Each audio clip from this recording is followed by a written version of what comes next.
Perlombaan Musabaqah Tilawatil Quran ke-28 yang dilaksanakan di Kabupaten Ogan Ilir terdiri dari beberapa perlombaan, mulai dari hafalan Al-Quran hingga menulis Arab.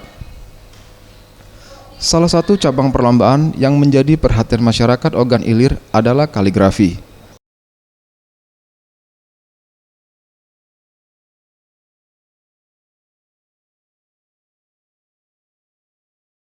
Sekretaris Dewan Hakim MTQ ke-28 Sulaiman M. Nur mengatakan, dalam pelaksanaan perlombaan MTQ kali ini, ada 7 cabang perlombaan yang dilaksanakan.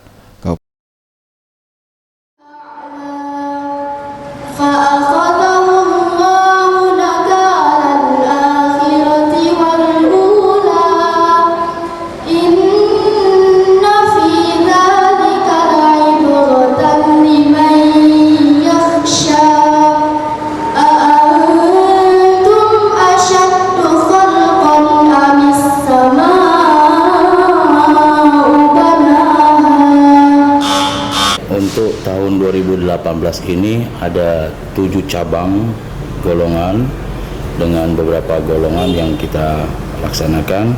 Ada cabang tilawatil Quran, ada cabang fahmil dan syarhil Quran, ada cabang khat atau kaligrafi Al-Quran, ada cabang M2Q, ada cabang hifdzul Quran, dan ada cabang tafsirul Quran.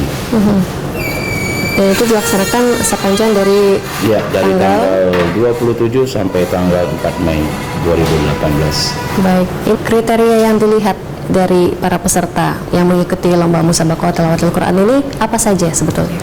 Ada beberapa kriteria untuk tilawatil Quran. Kriteria kita adalah penilaian di bidang irama, tajwid, fasoha, kemudian di bidang tahfiz itu khusus di bidang hafalan Al-Quran, dan semua mempunyai kriteria masing-masing dan semua mempunyai kelebihannya masing-masing.